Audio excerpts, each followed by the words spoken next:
ആയുർവേദം വളരെ വിശേഷിപ്പിക്കുന്നതുമായ ഒരു ആഹാര ഘടകത്തെ കുറിച്ചിട്ടാണ് കുറിച്ചിട്ടാണ്. അതായത് ഡോക്ടറെ കേക്കുണ്ടോ? ക്യാമറ കുറച്ച് കേക്കുണ്ട്. ക്യാമറ കുറച്ച് താഴ്ത്തി വെച്ചാ ഒന്നുകൂടി കാണാം. ഇപ്പോഴോ ഡോക്ടറെ? ഒന്നുകൂടി ഇറങ്ങിക്കോളൂ. മതി മതി. യെസ്, മതി. മുന്നോട്ട് ഇരുന്നോ ഡോക്ടറെ. ശരി, പകുതി അങ്ങോട്ട് പോകണം. ശരി. പാലുൽപ്പന്നങ്ങളെ കുറിച്ചിട്ടാണ് നമ്മളിവിടെ ഡിസ്കസ് ചെയ്യാൻ പോകുന്നത്. അതായത് പാല്, തൈര്, മോര്, വെണ്ണ, പനീർ, ചീസ് എന്നിവ ഉള്ള പോലത്തെ പല ഫുഡ് ഐറ്റംസും നമ്മളുടെ ഡേ ടു ഡേ ലൈഫിൽ നമ്മൾ ഉപയോഗിക്കുന്നതാണ്. ആയുർവേദം നമ്മളുടെ അടുത്ത് നമ്മളെ പഠിപ്പിക്കണത് എപ്പോൾ, എത്ര അളവിൽ, എന്തിൻ്റെ കൂടെ ഒക്കെ ഉപയോഗിക്കണം എന്നാണ്. അതായത് ശരിയായ രീതിയിൽ ഭക്ഷണം ഉപയോഗിച്ചു കഴിഞ്ഞാൽ അത് ഔഷധമാവും. തെറ്റായ രീതിയിൽ ഇതേ ഔഷധമായിട്ടുള്ള ഭക്ഷണം ഉപയോഗിച്ചാൽ അത് രോഗത്തിന് കാരണം ആവാനും സാധ്യതയുണ്ട്. അപ്പൊ നമുക്ക് ഓരോന്നായിട്ട് പരിചയപ്പെടാം. ആദ്യം നമുക്ക് പാലിന്റെ ഗുണഗണങ്ങളും കർമ്മങ്ങളും നോക്കാം. പാലൊരു പൂർണ്ണ പോഷകമാണ്.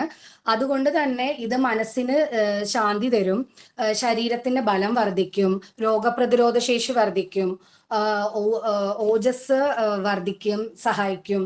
അതുപോലെ ഉറക്കം മെച്ചപ്പെടുത്താൻ സഹായിക്കുന്നുണ്ട്, ശരീരധാതുക്കളെ പോഷിപ്പിക്കുന്നുണ്ട്. ഇതെല്ലാം കാരണം ആയുർവേദത്തില് നമ്മളുടെ പാലിനെ രസായനമായിട്ടും ജീവനീയമായിട്ട്, അതായത് ലൈഫിനെ പ്രൊമോട്ട് ചെയ്യണ പോലത്തെ, അതായത് മുന്നോട്ട് ഇതാവുന്ന പോലത്തെ ഒരു ഗുണം നമ്മുടെ പാലിനുണ്ട്.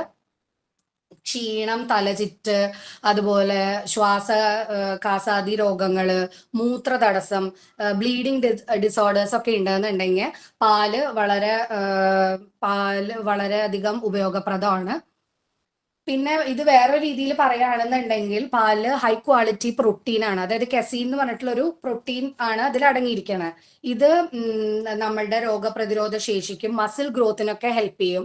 അതുപോലെ കാൽസ്യം, ഫോസ്ഫറസ് ഒക്കെ അടങ്ങിയിട്ടുള്ള കാരണം എല്ലിന്റെ ശക്തികൾക്കും പല്ലിന്റെ ശക്തിക്കും ഒക്കെ വളരെ ഉപയോഗപ്രദമാണ്.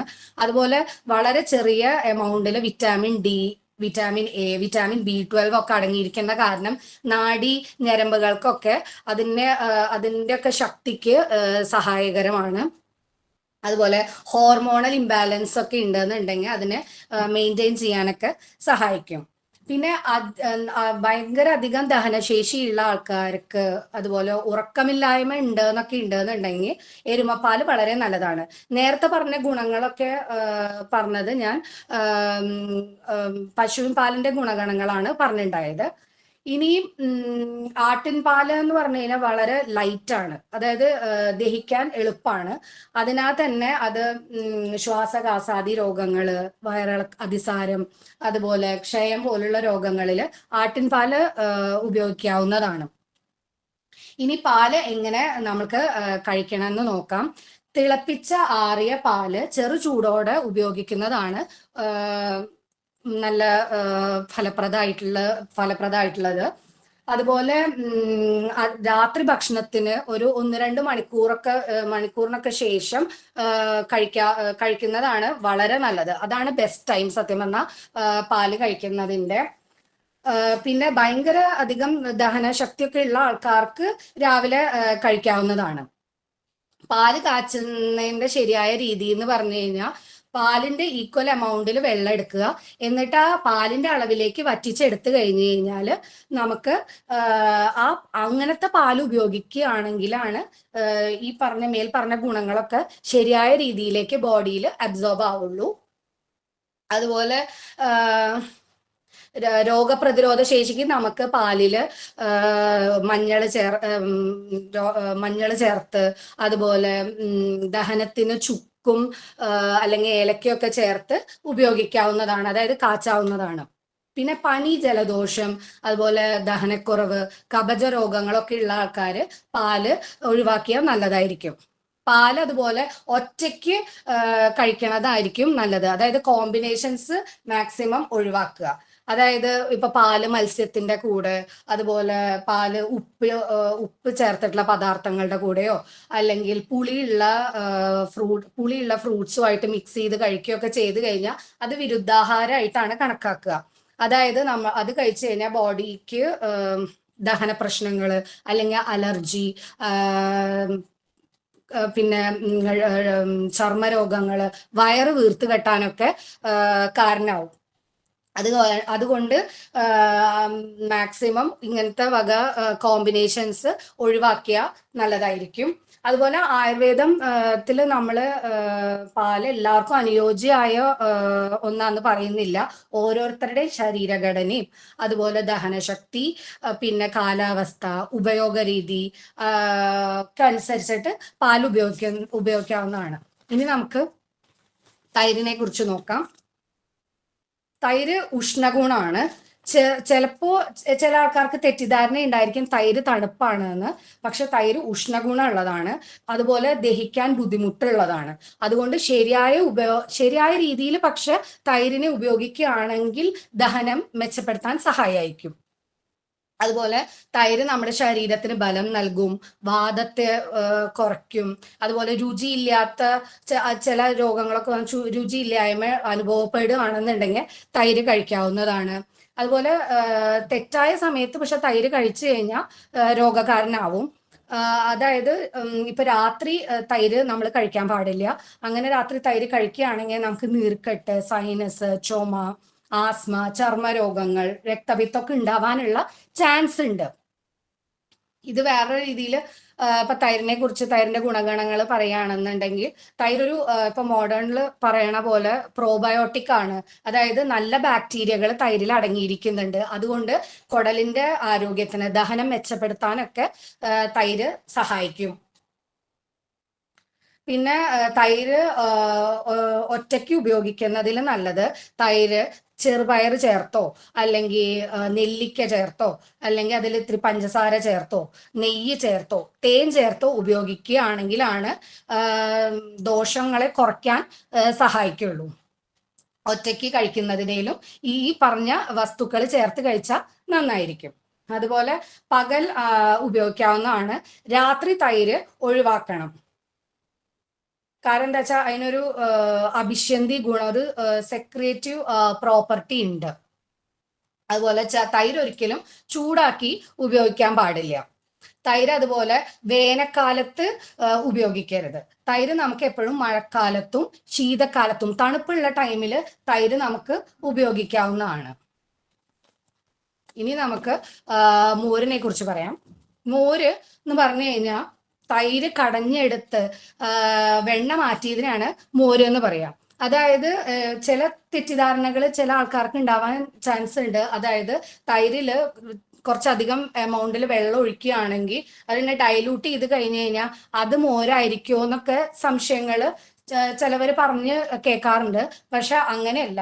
ഫുൾ അതിന്റെ ഫാറ്റ് കണ്ടന്റ് മാറ്റി, അതായത് വെണ്ണ മാറ്റിയ തൈരിനെയാണ് നമ്മൾ മോര് എന്ന് പറയണത്. ഡെയിലി ഉപയോഗിക്കാൻ പറ്റുന്ന ഒന്നാണ് മോര്. മോര് ഭയങ്കര ലൈറ്റ് ആണ്. അതുകൊണ്ട് ദഹനത്തിന് നന്നായി ഹെൽപ്പ് ചെയ്യും, ദഹനശക്തി വർദ്ധിപ്പിക്കും. ഒരു വരണ്ട രൂക്ഷതയുള്ളത് കാരണം കഫവാതങ്ങളെ കുറയ്ക്കും. ശരിയായ അളവിൽ ഉപയോഗിക്കുകയാണെങ്കിൽ പിത്തത്തിനെ കൂട്ടുകയില്ല. അതുപോലെ ഉച്ചഭക്ഷണത്തിന് ശേഷം ചുക്ക്, ജീരകം, അതുപോലെ കറിവേപ്പിലൊക്കെ ചേർത്ത് മോര് ഉപയോഗിക്കുകയാണെങ്കിൽ വളരെ നല്ലതാണ്. ദഹനത്തിനെ ഒന്നും കൂടെ ദഹിപ്പിക്കാൻ ഹെൽപ്പ് ചെയ്യും. അതുപോലെ വയർ സംബന്ധമായ രോഗങ്ങൾ, അതായത് ഗ്രഹണി, IBS, അതുപോലെ അർഷസ്, രുചിയില്ലായ്മ, അമിതവണ്ണം, നീർക്കെട്ട്, വയറ് വീർത്ത് കെട്ടുക, അങ്ങനെയുള്ള രോഗങ്ങളിലൊക്കെ ഫലപ്രദമാണ്. ഇതും തൈരിൽ നിന്ന് ഉത്ഭവിച്ചത് കാരണം ഇതിലും നല്ല ബാക്ടീരിയ, അതായത് പ്രോബയോട്ടിക് ആണ്. ലോ ഫാറ്റ് ആയതുകൊണ്ട് സേഫ് സൈഡ് ആണ് ഇത് ഉപയോഗിക്കാൻ. ബ്ലോട്ടിങ്ങും IBS പോലത്തെ ബുദ്ധിമുട്ടുകളൊക്കെ മാറാൻ സഹായിക്കും. ഇനി നമുക്ക് വെണ്ണയെ കുറിച്ച് പറയാം. തൈരിൽ നിന്ന് പുതിയതായി കടഞ്ഞെടുത്ത വെണ്ണ ശരീരത്തെ പോഷിപ്പിക്കുന്നു, ദഹനം വർദ്ധിപ്പിക്കുന്നു, ശരീരബലം നൽകുന്നു. അതായത് ഫ്രഷ് ആയിട്ട് ഉണ്ടാക്കിയ വെണ്ണയാണ് ഉപയോഗിക്കാൻ വളരെ നല്ലത്. ഈ പറഞ്ഞ ഗുണങ്ങളൊക്കെ ഫ്രഷ്ലി മെയ്ഡ് ബട്ടറിനാണ് ഉണ്ടാവുക. അതുപോലെ വാതരോഗങ്ങള്, ക്ഷയം, അതുപോലെ അർബുദം, ഫേഷ്യൽ പാൽസി, ശ്വാസകാസാദികള്, ബ്ലീഡിംഗ് ഡിസോർഡേഴ്സിലൊക്കെ വെണ്ണ ഉപയോഗിക്കുന്നത് വളരെ ഫലപ്രദമാണ്. പക്ഷെ ശ്രദ്ധിക്കേണ്ട എന്താന്ന് വെച്ച് കഴിഞ്ഞാൽ ചെറിയ അളവിൽ ഉപയോഗിക്കുക. അതുപോലെ വല്ലപ്പോഴും ഇടയ്ക്ക് മാത്രം ഉപയോഗിക്കാവുന്ന ഒന്നാണ് വെണ്ണ. ദഹനശേഷി കുറഞ്ഞവര്, അമിത ഭാരം ഉള്ളവരൊക്കെ ശ്രദ്ധിച്ച് മാത്രം ഉപയോഗിക്കേണ്ടതാണ്. ഇനി അടുത്തത് നമുക്ക് നെയ്യിനെ കുറിച്ച് പറയാം. നെയ്യ് ഒരു ബ്രെയിൻ ടോണിക് എന്നുള്ള രീതിയിലാണ് നമ്മൾ വിശേഷിപ്പിക്കണം. അതായത് സ്നേഹദ്രവ്യങ്ങളിൽ വെച്ചിട്ട് വളരെ നെയ്യ്. അതുപോലെ ത്രിദോഷങ്ങളെ അത് ശമിപ്പിക്കും. ലഘുവാണ്, പക്ഷെ പോഷക സമൃദ്ധമാണ്. മരുന്നുകളുടെ ഗുണങ്ങളൊക്കെ നമ്മുടെ ബോഡിയിൽ ആഴത്തിലെത്തിക്കാൻ നെയ്യ് സഹായിക്കും. ബുദ്ധി, ഓർമ്മശക്തി, ദഹനം, പ്രതിരോധശേഷി എന്നിവയൊക്കെ മെച്ചപ്പെടുത്തും. അതുപോലെ രസായന ഗുണം ഉള്ളതാണ് നെയ്യ്. അതുകൊണ്ട് ഇത് യൗവനത്തിനെ നിലനിർത്തും. കുട്ടികൾക്കും വയസ്സായവർക്കും ഒരുപോലെ ഉപകാരപ്രദമാണ് നെയ്യ് എന്നുള്ളത്. അതുപോലെ ഇപ്പൊ രോഗമൊക്കെ മാറിക്കഴിഞ്ഞു കഴിഞ്ഞാല് ശരീരപുഷ്ടി വീണ്ടെടുക്കാൻ വേണ്ടിയിട്ട് നെയ്യ് വളരെ ഫലപ്രദമാണ്. അതുപോലെ എന്താ പറയാ, വ്രണശുദ്ധീകരണം, അതായത് കാലിൽ മുറിവോ അതൊക്കെ ഉണക്കാനും, അതുപോലെ അത് ഹീൽ ചെയ്യാനും ശുദ്ധീകരണത്തിനും നെയ്യ് വളരെ നല്ലതാണ്. ഉന്മാദം, നീർക്കെട്ട്, ശിരോരോഗങ്ങള്, കർണരോഗങ്ങള്, നേത്രരോഗങ്ങളിലൊക്കെ നെയ്യ് ഭയങ്കര യൂസ്ഫുൾ ആണ്. അതുപോലെ ശരിയായ അളവിൽ ദിവസേന ഉപയോഗിക്കാവുന്ന ഒന്നാണ് നെയ്യ്. എല്ലാ കാലത്തും ഉപയോഗിക്കാവുന്നതാണ്. ചൂടുള്ള ഭക്ഷണത്തോടൊപ്പം ചേർത്ത് കഴിച്ചാലാണ് അതിന്റെ ഗുണം വർദ്ധിക്കുക. പിന്നെ ഫലപ്രദവും അങ്ങനെ തന്നെയാണ്. പശുവിന്റെ നെയ്യ് ഉപയോഗിക്കുന്നതാണ് നല്ലത്. പിന്നെ ശ്രദ്ധിക്കേണ്ട എന്താന്ന് വെച്ചാൽ തണുത്ത ഭക്ഷണത്തോടൊപ്പോ അല്ലെങ്കിൽ അളവിൽ കൂടുതലോ ഉപയോഗിക്കരുത്. ഇനി അടുത്തത് നമുക്ക് ചീസ്, പനീർ പോലത്തെ ഫുഡ് ഐറ്റംസിനെ നോക്കാം. അതായത് ഈ ഭക്ഷണ പദാർത്ഥങ്ങൾ ദഹിക്കാൻ വളരെ ബുദ്ധിമുട്ടാണ്. അത് കാരണം ചെറിയ അളവിൽ കഴിക്കാൻ ശ്രദ്ധിക്കുക. കാരണം എന്താണെന്ന് വെച്ചാൽ ഹൈ പ്രോട്ടീൻ, ഹൈ ഫാറ്റ് ഒക്കെ ഉള്ളത് കാരണം അമിതവണ്ണം, അതുപോലെ പ്രമേഹം, സൈനസ് പ്രോബ്ലംസ് ഒക്കെ ഉള്ളവര് ശ്രദ്ധിക്കേണ്ടതാണ്. രാത്രി ഒഴിവാക്കുക. പിന്നെ ദഹനശക്തി ഇംപ്രൂവ് ചെയ്യാൻ വേണ്ടിയിട്ട് നമുക്ക് വേണമെങ്കിൽ കുരുമുളകോ അല്ലെങ്കിൽ ഇഞ്ചിയൊക്കെ ചേർത്ത് കഴിക്കാവുന്നതാണ്. ദിവസേന കഴിക്കുന്നത് അത്ര നല്ലതല്ല, രാത്രി ഒഴിവാക്കേണ്ടതാണ്. പിന്നെ നമ്മൾ എപ്പോഴും ശ്രദ്ധിക്കേണ്ട എന്താന്ന് വെച്ചാൽ വീട്ടിൽ തയ്യാറാക്കിയ പാൽ ഉൽപ്പന്നങ്ങൾ പരമാവധി ഉപയോഗിക്കാൻ ശ്രമിക്കുക. കാരണം എന്താ വെച്ചാൽ ഇപ്പോ മാർക്കറ്റിൽ കിട്ടണ ഫുഡ് ഐറ്റംസിലൊക്കെ അഡൾട്രേഷൻ കൂടുതലുള്ള കാരണം ഈ പറഞ്ഞ ഗണങ്ങൾ മാറി വരാൻ ചാൻസ് ഉണ്ട്. പിന്നെ ഉദ്ദേശിച്ച രീതിയിലുള്ള പ്രോട്ടീൻ കണ്ടന്റും ഫാറ്റ് കണ്ടന്റും ഒക്കെ മാറി മറിയാനും ചാൻസ് ഉണ്ട്. അപ്പോൾ ശരിയായ രീതിയിൽ നമ്മൾ വീട്ടിൽ തന്നെ ഉണ്ടാക്കിയെടുക്കുകയാണെങ്കിൽ നല്ലതായിരിക്കും. പിന്നെ ആയുർവേദത്തില് പാലുൽപ്പന്നങ്ങളെ പറയുന്നത് വ്യക്തിനിഷ്ഠമായിട്ടാണ്. അതായത് ദഹനശക്തിക്ക് അനുസരിച്ചിട്ട്, അതായത് അതിന്റെ ഗുണം, അളവ്, സമയം, കാലാവസ്ഥ, കോമ്പിനേഷൻസ് അനുസരിച്ചിട്ട് ഇതിനൊക്കെ മാറ്റം വരുന്നതാണ്. ആഹാരമാണ് ശരിക്കും ആരോഗ്യത്തിന്റെയും രോഗത്തിന്റെയും മൂലകാരണം.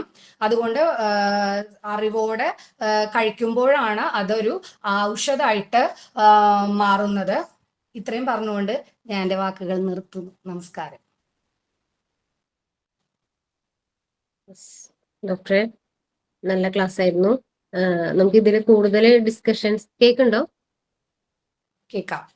ഓക്കെ, നമുക്ക് ഇതിൽ കൂടുതൽ ഡിസ്കഷൻസ് ആവശ്യമായിട്ടുള്ള ഒരു സബ്ജക്റ്റ് ആണ് ഇത്. അപ്പൊ ഇതിൽ ജോയിൻ ചെയ്തിട്ടുള്ള ആൾക്കാര് അവർക്കുള്ള സംശയങ്ങൾ ചോദിക്കാവുന്നതാണ്. ഇതില് മറ്റ് ഡോക്ടേഴ്സും ജോയിൻ ചെയ്തിട്ടുണ്ട്. അപ്പോൾ അതൊരു നല്ലൊരു ഡിസ്കഷന് വേണ്ടി നിങ്ങളെല്ലാവരെയും സ്വാഗതം ചെയ്യുന്നു. എല്ലാവരും ആക്റ്റീവായിട്ട് പാർട്ടിസിപ്പേറ്റ് ചെയ്യണമെന്ന് അഭ്യർത്ഥിക്കുന്നു. എല്ലാവരുടെയും സംശയങ്ങൾ, ഇപ്പോൾ കുട്ടികൾക്ക് ഉണ്ടാവുന്ന ബുദ്ധിമുട്ടുകൾ, പാല് കഴിച്ചു കഴിഞ്ഞാൽ കുട്ടികൾക്ക് ഉണ്ടാവുന്ന അലർജി, അതുപോലെ വലിയവർക്കായാലും ആ ഒരു ദഹന പ്രക്രിയയിലുള്ള വ്യത്യാസം കൊണ്ട് തന്നെ ശരീരത്തിൽ മാറ്റങ്ങൾ ഉണ്ടാവും. അപ്പൊ അങ്ങനെയുള്ള സംശയങ്ങൾ ഉണ്ടെങ്കിൽ തീർച്ചയായിട്ടും ചോദിക്കാം.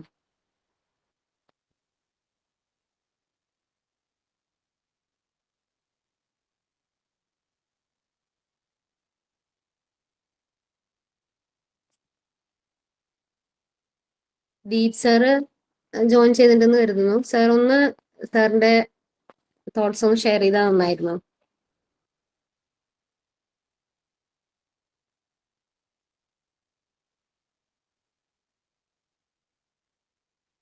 ദീപ് സാർ ഉണ്ടോ?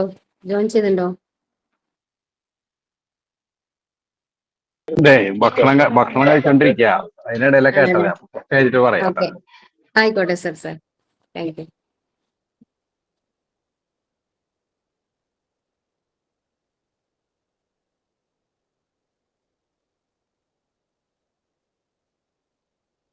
ആർക്കെങ്കിലും സംശയങ്ങൾ ഉണ്ടെങ്കിൽ ചോദിക്കാം കേട്ടോ. ഡോക്ടറെ കേൾക്കാൻ പറഞ്ഞോളൂ. കേൾക്കാം, പറഞ്ഞോളൂ കേട്ടോ. ക്ഷീര ഉൽപ്പന്നങ്ങൾ ഇത്രയും ഹോർമോൺ പറയുന്നുണ്ടെങ്കിലും പേരൊന്ന് പറയാമോ മാം? പേരൊന്ന് പറയാമോ? ഹലോ, കേൾക്കുമോ? പേരൊന്ന് പറയോ? പേര് പറഞ്ഞോളൂ. സ്റ്റെഫി. ഓക്കെ, ശരി, പറഞ്ഞോളൂ. തൈറോയിഡ് ഇംബാലൻസിൽ ഇത് കഴിക്കാൻ പാടില്ല എന്നല്ലേ പറയുന്നത്, ഡയറി പ്രോഡക്ട്സ്. അത് ശരിയാണോ അതോ തെറ്റാണോ? അത് തൈറോയിഡില് ഒന്നില്ല. നമുക്കിപ്പോ ഒരു ഡോക്ടറെ, അഞ്ജലി ഡോക്ടർ പറയും. അതാണ് കവച രോഗങ്ങളിൽ നമ്മൾ ഒഴിവാക്കേണ്ട ഒന്നാണ് എന്നുള്ള രീതിയിൽ തന്നെയാണ് പറയുന്നത്. നമ്മളുടെ സിംറ്റംസ് അനുസരിച്ചിട്ട് നമുക്ക് ഇതിൽ വ്യത്യാസങ്ങൾ വരുത്താവുന്നതാണ്. അങ്ങനെയല്ലേ ഡോക്ടറെ? അവസ്ഥാഭേദേന നമുക്ക് യൂസ് ചെയ്യണോ വേണ്ടയോ എന്നുള്ളത് നോക്കാവുന്നതാണ്. അതെ. അതിപ്പോ നമുക്ക് നമ്മുടെ ബോഡി അനുസരിച്ചാണ്, നമ്മൾ ആയുർവേദ പ്രകാരം അങ്ങനെയാണ് പറയാ. നമ്മുടെ ശരീരത്തിന് ആ പാലിനെ ദഹിപ്പിക്കാനുള്ള കഴിവുണ്ടെങ്കിൽ മാത്രമേ അത് അബ്സോർബ് ചെയ്ത് അതിൻ്റെതായ രീതിയിൽ പ്രവർത്തിക്കുള്ളൂ. അപ്പോൾ തൈറോയിഡ് എന്നുള്ള കണ്ടീഷൻ മാത്രമല്ല, ഡൈജസ്റ്റീവ് സിസ്റ്റം അല്ലെങ്കിൽ ഡൈജസ്റ്റീവ് ഫയറിനെ ഡിപ്പെൻഡ് ചെയ്തിട്ടാണ് നമ്മൾ പാല് കഴിക്കണോ വേണ്ടയോ എന്നുള്ളത് തീരുമാനിക്കുക. Okay, thank you.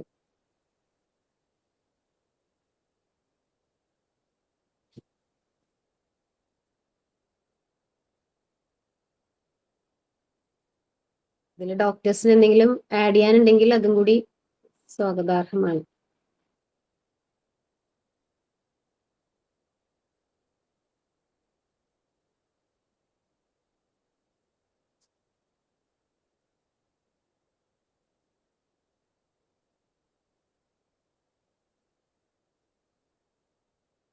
വേറെ ആരെങ്കിലും?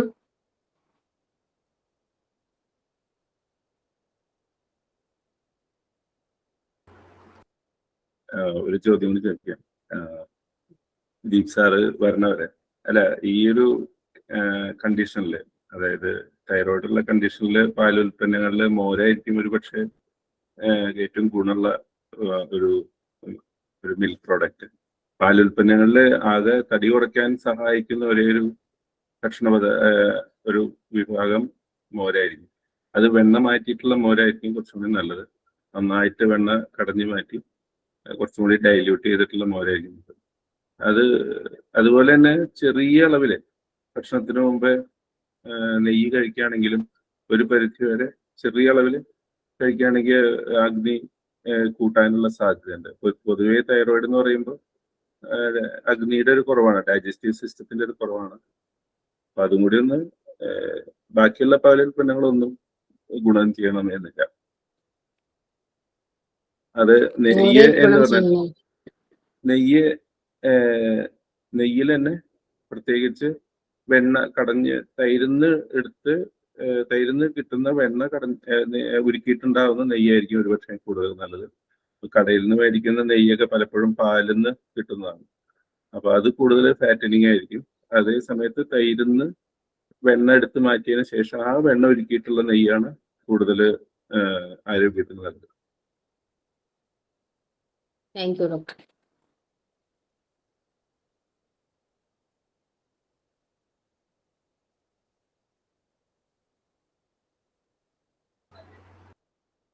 ദീപ് സാറ് ഫ്രീ ആയോ?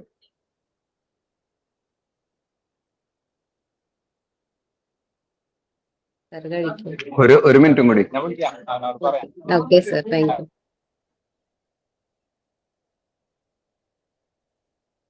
വേറെ ആർക്കെങ്കിലും സംശയങ്ങൾ ഉണ്ടെങ്കിൽ മടിയില്ലാതെ ചോദിച്ചോളൂ.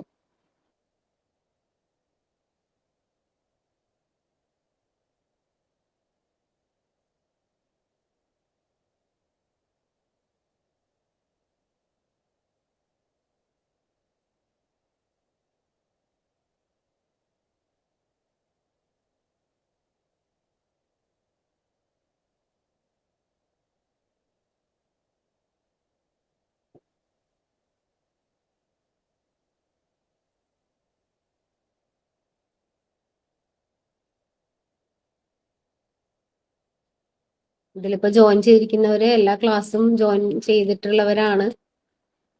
അപ്പൊ നിങ്ങളുടെ ഒരു ആക്റ്റീവ് പാർട്ടിസിപ്പേഷൻ ഈ ക്ലാസ്സിനെ ഒന്നുകൂടി ഉഷാറാക്കും. അപ്പോൾ സംശയങ്ങൾ മനസ്സിലുള്ളവർ തീർച്ചയായിട്ടും ഷെയർ ചെയ്യാം.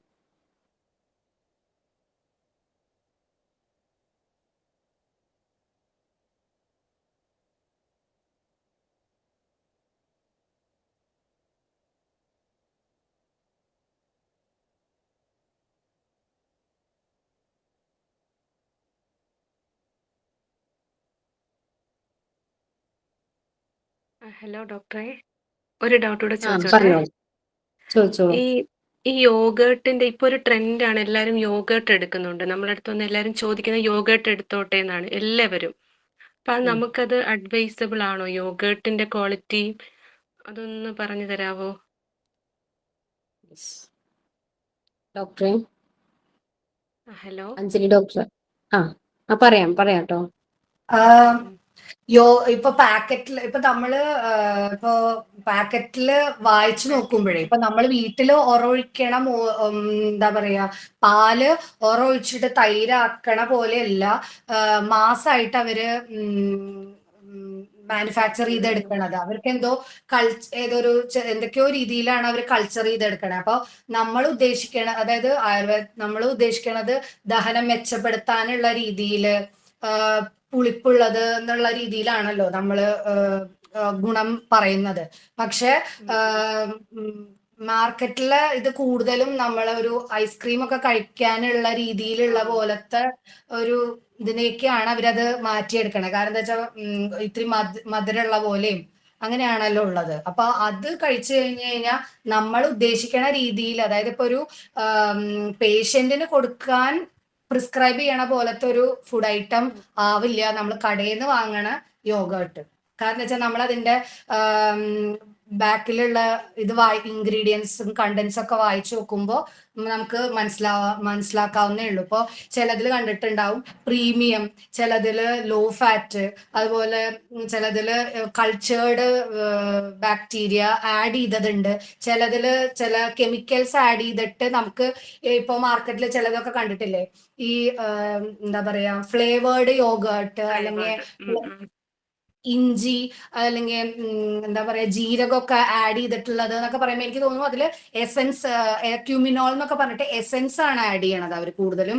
നമ്മള് പറയുമ്പോൾ ജീരകം ആഡ് ചെയ്യൂ അല്ലെങ്കിൽ കറിവേപ്പില ചേർത്ത് കഴിക്കണ ആ ഒരു ഗുണം എന്തായാലും കടയിൽ നിന്ന് വാങ്ങി കഴിക്കുമ്പോൾ ഉണ്ടാവില്ല. പിന്നെ ഇപ്പോഴത്തെ ഒരു ഇതിൽ പ്രാക്ടിക്കാലിറ്റി നോക്കിയിട്ടാണ് കൂടുതലും ആൾക്കാര് ഓരോന്ന് ചെയ്യുന്നത്. വീട്ടില് മാസമായിട്ട് ഉണ്ടാക്കാൻ ബുദ്ധിമുട്ടായിരിക്കുമല്ലോ.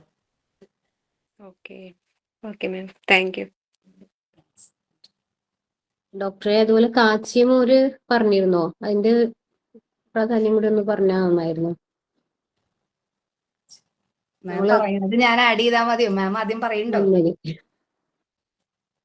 നമ്മള് മോര് കാച്ചിയിട്ട് ഉപയോഗിക്കാറുണ്ടല്ലോ, അത് കുറച്ചുകൂടി ലൈറ്റ് ആയിരിക്കും. അപ്പൊ നമ്മൾ കാച്ചാനായിട്ട് ചുക്ക്, കുരുമുളക്, കരിവേപ്പില അങ്ങനെയുള്ള സാധനങ്ങൾ ഇട്ട് കാച്ചിയിട്ടുള്ള മോര് ഈ പനി അങ്ങനെയുള്ള കണ്ടീഷനിൽ ഇപ്പൊ തണുത്ത മോരിനുള്ള തണുപ്പിന്റെ ഒരു ഗുണം അത് മാറ്റിയെടുക്കാനായിട്ട് ഇത്തിരി വാമായിട്ടുള്ള കാച്ചിയ മോര് ഭക്ഷണത്തിന്റെ കൂടെ ഉപയോഗിക്കുന്നത് നല്ലതായിരിക്കും. ഡോക്ടർ എന്തെങ്കിലും ആഡ് ചെയ്യണമെങ്കിൽ ആഡ് ചെയ്യാം കേട്ടോ.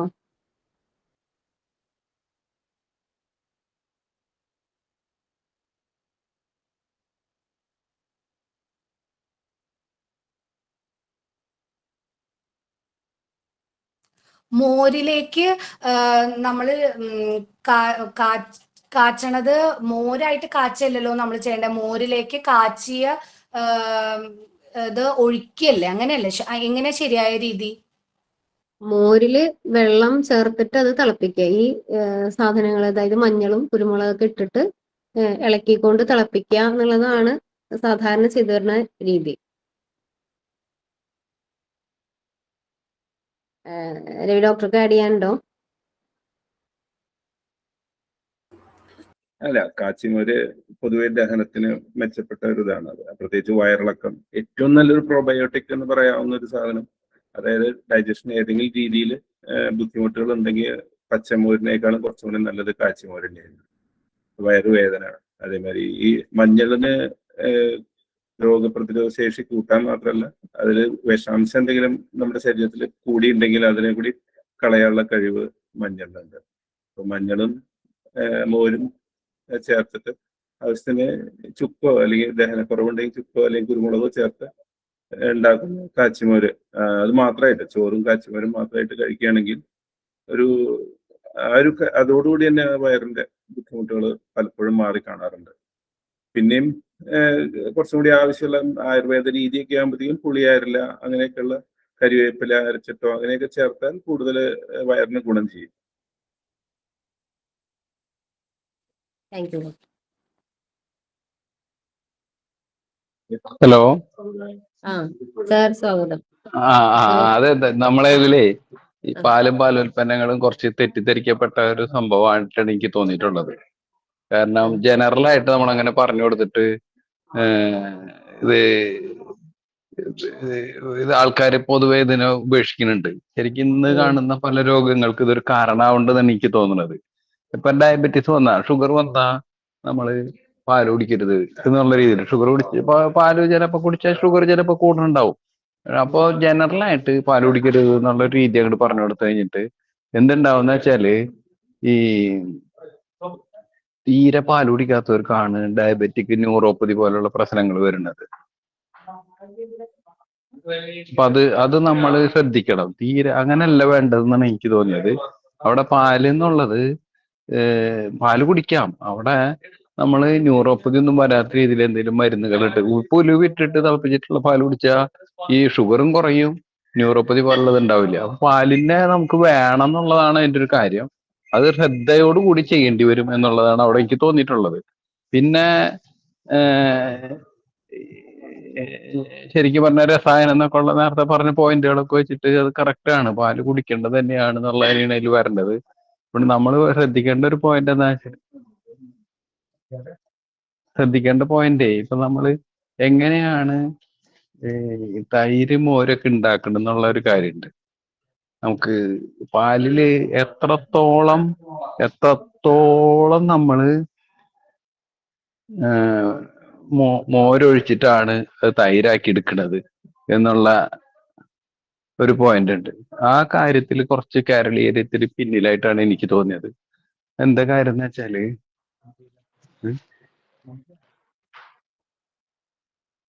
അതെന്താ കാര്യം എന്ന് വെച്ചാല്, നമ്മള് ഒരു ദിവസം കുറച്ച് മോര് ബാക്കി വരും. ആ ബാക്കി വരുന്ന മോരിലേക്ക് മുഴുവനായിട്ട് നമ്മള് പാലൊഴിച്ച് വെക്കും. പിറ്റേ ദിവസം അത് തൈരാവും. അപ്പൊ എന്താണ്ടാവുന്ന വെച്ചാൽ പൊതുവെ ഭയങ്കരമായിട്ട് പുളി കൂടും. അങ്ങനെയുള്ളതില് ഭയങ്കരമായിട്ട് പുളി കൂടും. ഈ എത്രത്തോളം മോരൊഴിച്ചിട്ട് വേണം ഈ തൈരിനെ പാലിനെ നമ്മൾ ഇതാക്കാന്നുള്ള ഒരു പ്രത്യേകമായിട്ടുള്ള ഒരു ശിക്ഷണം കേരളീയർക്ക് വേണമെന്നാണ്. ഇപ്പൊ ഞാൻ നോർത്തില് പോകുമ്പോഴോ അല്ലെങ്കിൽ പാലക്കാട് ജില്ലയിൽ പോകുമ്പോ തന്നെ വ്യത്യാസമുണ്ട്. പാലക്കാട്, തമിഴ്നാട്ടിലൊക്കെ പോകുമ്പോ തൈര് അവരുണ്ടാക്കുന്ന രീതി ഒരു ഒരു ഗ്ലാസ് പാലിലേക്ക് ഒരു സ്പൂൺ മോരൊഴിച്ചു കഴിഞ്ഞാൽ ഉണ്ടാവുന്ന ആ ഒരു ഇതുണ്ട്, അതാണ് ശരിക്കും വേണ്ടത്. ഇപ്പൊ ചെറിയ ചെറിയ കപ്പുകളിലായിട്ട് നമ്മൾ ചില ഹോട്ടലിൽ നിന്ന് കിട്ടും, അവരൊക്കെ ചെയ്യുന്നത് ഞാൻ ശ്രദ്ധിച്ചു നോക്കി. അവര് ആ ഒരു ചെറിയ ചൂടുള്ള പാല് അതിലേക്ക് ഒഴിക്കണേ, അതിന് മുമ്പായിട്ട് അത് ഒരു സ്പൂണിന്റെ പിൻഭാഗം കൊണ്ട് ഇത്തിരി തൈര് എടുത്തിട്ട് ഇങ്ങനെ ഇതാക്കും. അപ്പൊ ആ ഒരു ഇതുകൊണ്ടുണ്ടാ കൃത്യമാണ്. അപ്പൊ അതിൽ അത്ര പുളി ഉണ്ടാവാറില്ല എന്നുള്ളതാണ് അതിൽ ശ്രദ്ധിച്ച മനസ്സിലാവുന്നത്. അപ്പൊ ഇതേപോലെ ആയിരിക്കണം നമ്മള് തൈര് ഉണ്ടാക്കേണ്ടത്. അപ്പൊ എത്രത്തോളം മോര് ചേർത്തിട്ട് വേണം തൈരാക്കേണ്ടത് എന്നുള്ളത് കൃത്യമായിട്ട് പഠിക്കണം. അല്ലാതെ ബാക്കിയുള്ള എല്ലാ മോരിലേക്കും കൂടി കുറച്ചുള്ള പാൽ ഒഴിച്ചു കഴിഞ്ഞാൽ ഭയങ്കര പുളിയാവും, അതിന്റെ ഒരു ടേസ്റ്റ് തന്നെ കംപ്ലീറ്റ് മാറും. പിന്നെ അടുത്ത ദിവസം അതിന്റെ മീതെ എന്നുള്ള നിലയ്ക്ക് വരുമ്പോ അപ്പൊ അതിനൊരു പ്രത്യേക ശിക്ഷണം വേണമെന്നാണ് എനിക്ക് തോന്നിയിട്ടുള്ളത്. ചിലരൊക്കെ ചിലപ്പോൾ ശരിയായി ഉണ്ടാക്കുന്നുണ്ടാവാം, ഈ ബാക്കിയുള്ളത് കളയാനുള്ള മടിക്ക് വേണ്ടിയിട്ട് നമ്മളിങ്ങനെ ചെയ്യുന്നത്. അപ്പൊ വിചാരിച്ച ഇതേപോലെ അല്ല മറ്റുള്ള സ്ഥലങ്ങളിൽ ചെയ്യുന്നതെന്നുള്ളതും കൂടി ഉണ്ട് കേട്ടാ. ഇപ്പൊ കേരളത്തില് ചെയ്യുന്ന പോലെ നല്ല നോർത്തിലൊക്കെ ചെയ്യുന്നത് കർണാടകത്തിൽ പോലെ അവർ കൃത്യമായിട്ട് ചെയ്യുന്നതായിട്ട് എനിക്ക് തോന്നിയിട്ടുള്ളത്. അവിടത്തെയൊക്കെ തൈര് കഴിക്കാനൊക്കെ പ്രത്യേകമായിട്ട് ടേസ്റ്റ് ഉണ്ട് എന്നുള്ളതാണ്. പിന്നെ തൈര് ഒറ്റയ്ക്ക് കഴിക്കരുതെന്ന് പറഞ്ഞിട്ട് പല ഇതുകളും പറയുന്നുണ്ട് നമ്മളെ. അപ്പൊ അത് എന്തെങ്കിലും പഞ്ചസാര ചേർത്ത് കഴിക്കുന്നതും അമ്മളം ചേർത്ത് കഴിക്കുന്നത് അങ്ങനത്തതൊക്കെ അതൊക്കെ കൃത്യമായിട്ട് അതിന്റെ രീതി കൂടെ ചെയ്താലാണ് അതിന്റെ ഗുണം കിട്ടാന്നുള്ളതാണ് എനിക്ക് തോന്നുന്നത്. അപ്പൊ ആ രീതിയും കൂടി നമ്മൾ ശ്രദ്ധിക്കേണ്ടതുണ്ട്. പിന്നെ നെയ്യിന്റെ ഒക്കെ ഉപയോഗം നമ്മൾ കൃത്യമായിട്ട് ചെയ്യണം. നെയ്യിന്റെ ഒക്കെ ഇതിന് നമ്മളെ ആയുർവേദത്തിൽ തന്നെ നെയ്യിനെ എല്ലാവരും പേടിച്ചിട്ടാണ് ഇപ്പൊ ഉപയോഗിക്കുന്നത്. നമ്മൾ ഡോക്ടർമാർ എഴുതി കൊടുത്താൽ പോലും പലരും കഴിക്കാൻ മടിക്കുന്ന ഒരു സ്ഥിതിവിശേഷം ഉണ്ട്. അപ്പൊ അത് നമ്മൾ ശ്രദ്ധിക്കേണ്ട ഒരു കാര്യമാണ്. അവിടെയും നമ്മള് ഈ നെയ്യിന്റെ ഒരു ഗുണം എങ്ങനെയാണ് നെയ്യ് ഏൽക്കുന്നത് ശരീരത്തിലേക്ക്, അത് അതുകൊണ്ടുണ്ടാവുന്ന ഗുണങ്ങൾ എത്രത്തോളമാണ്, ഇതൊക്കെ നമ്മൾ പഠിപ്പിച്ചു കൊടുക്കേണ്ടി വരും. എന്നാലേ ആൾക്കാർ ഇത് കഴിക്കാൻ തയ്യാറാവുള്ളൂ എന്ന് എനിക്ക് തോന്നുന്നു. അത് വളരെ ശ്രദ്ധിച്ച് ഉപയോഗിക്കേണ്ടത്. ഇതൊക്കെ വേണ്ടത് തന്നെയാണ് ശരീരത്തിന്. ധൃതി സ്മൃതി മേധ അഗ്നികാംക്ഷണ ശസ്യതേ കൃതാവും എന്നുള്ള രീതിയുണ്ട്. ധൃതി സ്മൃതി മേധ അഗ്നികാംക്ഷണ ശസ്യതേ കൃതാവും. ധൃതി സ്മൃതി. അപ്പൊ ആ ഒരു പോയിന്റ് കൊണ്ട് തന്നെ ഇത് ആർക്കാണ് ഇങ്ങനെയുള്ളത് ആഗ്രഹമുള്ളത് അവരൊക്കെ നെയ്യ് കഴിക്കണം എന്നുള്ളൊരു പോയിന്റിൽ കൂടെ തന്നെ നമ്മൾ നീങ്ങണം. അപ്പൊ അത്രയും പ്രത്യേകമായിട്ടുള്ള ഒരു കാര്യങ്ങൾ നമ്മൾ ജനങ്ങളുടെ ശ്രദ്ധയിൽ ഉൾപ്പെടുത്തണം. അപ്പൊ ഇത് ഈ ഷുഗർ ഉള്ളവരാണെങ്കിലും തൈറോയ്ഡ് ഉള്ളവരാണെങ്കിലും എല്ലാവർക്കും യുക്തിസഹമായ രീതിയിൽ ഉപയോഗിച്ച് കഴിഞ്ഞാൽ ഒരു കുഴപ്പം ഉണ്ടാവണില്ല എന്നാണ് എനിക്ക് തോന്നിയിട്ടുള്ളത്. അവിടെ ഇതിനൊക്കെ നമുക്ക് അതിനനുസരിച്ചുള്ള ഹൃദ്രോഗമുള്ളവർക്ക് പോലും നമുക്ക് പാല് കൊടുക്കാം. അതിന്റെ പേരിലൊക്കെ പാലും കുടിക്കില്ല. ഈ അറ്റോർവാസ്റ്റാറ്റിൻ പോലുള്ള കൊളസ്ട്രോൾ കുറയ്ക്കാനുള്ള മരുന്നും കഴിച്ച് അവർക്കൊക്കെ ന്യൂറോപ്പതിയുടെ പ്രശ്നങ്ങൾ ഉണ്ടായിക്കൊണ്ടിരിക്കുന്നതാണ് കാണാൻ സാധിച്ചിട്ടുള്ളത്. അപ്പൊ അത് ഇല്ലാത്ത രീതിയിൽ നമ്മൾ യുക്തിസഹമായിട്ട് ഉപയോഗിക്കാനുള്ള ഒരു കഴിവ് നമ്മൾ ഡോക്ടർമാരുടെ ഇടയിൽ ഉണ്ടാക്കിയെടുത്താൽ നല്ലതാവുന്നതാണ് എനിക്ക് തോന്നുന്നത്. ഇത് ഏറ്റവും നിർബന്ധമായിട്ട് നമുക്ക് എല്ലാവരെ കൊണ്ടും കഴിപ്പിക്കേണ്ട വസ്തുക്കളാണിത്. അത് നേരത്തെ പറഞ്ഞ പോയിന്റുകളൊക്കെ കറക്റ്റ് തന്നെയാണ്. ഇപ്പൊ തൈര് ഉഷ്ണമാണ് എന്നുള്ളൊരു പോയിന്റ്, തൈര് ശരിക്കും ഉഷ്ണം തന്നെയാണ്. ഞാൻ ശരിക്കും മനസ്സിലാക്കിയിരുന്നത് തൈര് കഴിച്ചിട്ട് കഫക്കെട്ട് വരുന്നു എന്നുള്ള രീതിയിലാണ് ആൾക്കാർ കണക്കാക്കിയിരുന്നത്. അത് ശരിക്കും നോർത്ത് ഇന്ത്യയിലെ ഒരു തണുപ്പ് കാലത്ത് പോയപ്പോ അവിടെ ഈ തണുപ്പ് സമയത്ത് ആലു പൊറോട്ട എന്നുള്ള സാധനം, ഈ ഉരുളക്കിഴങ്ങുള്ളിൽ വെച്ചിട്ടുണ്ടാവുന്ന ഒരു പൊറോട്ടയുണ്ട്, ആ ആലു പൊറോട്ടയും പിന്നെ തൈരും കൂടിയിട്ടുള്ള രീതിയിലാ രാവിലത്തെ ബ്രേക്ക്ഫാസ്റ്റ് തന്നത്. അത് കഴിച്ചു കഴിഞ്ഞപ്പോ നമുക്ക് ശരീരത്തിന് ഒരു ചൂട് കിട്ടുന്ന ഒരു സ്ഥിതിവിശേഷം ഉണ്ടായി. പിന്നെ ശരിക്കും എടുത്തു നോക്കിയപ്പോ കൃത്യമായിട്ട് ഇത് ഉഷ്ണമാണ് എന്നുള്ളൊരു പോയിന്റ് പ്രത്യേകമായിട്ട് എഴുതി വെച്ചിട്ടുണ്ട് നമ്മുടെ പുസ്തകത്തിൽ. നമ്മുടെ പുസ്തകം ശരിക്കും വായിച്ചു കഴിഞ്ഞാൽ നമുക്ക് കൃത്യമായിട്ടുള്ള ഐഡിയ കിട്ടുന്ന കാര്യങ്ങളേ ഉള്ളൂ എന്നാണ് എന്റെ തോന്നല്. അത് നമ്മൾ ശരിക്കും പാലിക്കുക എന്നുള്ളത് മാത്രമേ ഇതിൽ ചെയ്യേണ്ടതുള്ളൂ. ഇതിലെല്ലാം പറഞ്ഞിട്ടുള്ളത് സത്യമാണ്. ഇത് ആർക്കൊക്കെ കഴിക്കാൻ പറ്റുന്നുണ്ടെങ്കിൽ അവർക്കൊക്കെ കഴിക്കാം. ഈ കുറുന്തോട്ടി വേരൊക്കെ ഇട്ടിട്ട് തിളപ്പിച്ച് കുടിക്കുന്ന പാലുകൊണ്ട് പലപ്പോഴും ശ്വാസമുട്ടടക്കം മാറിയിട്ടുണ്ട്. അതിൽ ശ്വാസം എന്നൊക്കെ ഉള്ള പോയിന്റ് പറഞ്ഞിട്ടുണ്ട് ശരിക്കും. അപ്പൊ എന്തെങ്കിലും മരുന്നിട്ടിട്ട് തിളപ്പിച്ചായിരിക്കണം അവിടെ കുടിക്കേണ്ടത് എന്നുള്ളതാണ്. ഞാൻ തിപ്പലിയും ചുക്കും കുറുന്തോട്ടി വേരൊക്കെ ഇട്ടിട്ട് തിളപ്പിച്ച് പാല് കൊടുത്തപ്പോ വാതരോഗത്തിനെ കൊടുത്തത്, ശ്വാസമുട്ടുണ്ടായിരുന്ന ആളെ ശ്വാസമുട്ട് മാറി എന്നുള്ളൊരു അറിവും കൂടിയും കിട്ടി. അപ്പൊ അതേപോലെ യുക്തിസഹമായിട്ട് ഉപയോഗിച്ച് കഴിഞ്ഞാൽ മാറാവുന്നതുള്ളൂ. പല രോഗങ്ങളും കൃത്യമായിട്ട് കൊടുക്കണം എന്ന് മാത്രമേ ഇതിലുള്ളൂ എന്നാണ് എനിക്ക് തോന്നിയിട്ടുള്ളത്. ശരി. താങ്ക് യു ഡോക്ടറെ. വളരെ നല്ലൊരു അറിവാണ് നമുക്കിപ്പോൾ ഈ ഒരു ക്ലാസ്സിൽ കൂടി കിട്ടിയിട്ടുള്ളത് സാറിൻ്റെ. സാർ ഇപ്പൊ നമ്മളോട് സംസാരിച്ചത് ഡോക്ടർ ദീപ. സാർ വർക്ക് ചെയ്യുന്നത് national research institute of Panchakarma ഷൊർണൂരാണ്. സാറിന്റെ വിഷയം, ഈ റിസർച്ച് വിഷയം തന്നെ ഈ ഒരു ആഹാര ദ്രവ്യങ്ങളും അല്ലെങ്കിൽ പഥ്യം തുടങ്ങിയ കാര്യങ്ങളാണ്. അപ്പോൾ സാറിന്റെ അറിവ് ഇതിൽ പങ്കുവച്ചതിന് പ്രത്യേകം വനിതാ കമ്മിറ്റിയുടെ പേരിൽ നന്ദി പറയുന്നു സാർ. Thank you. ഈ സംശയങ്ങളൊന്നും ഇല്ലാന്ന് വെച്ച് കഴിഞ്ഞാൽ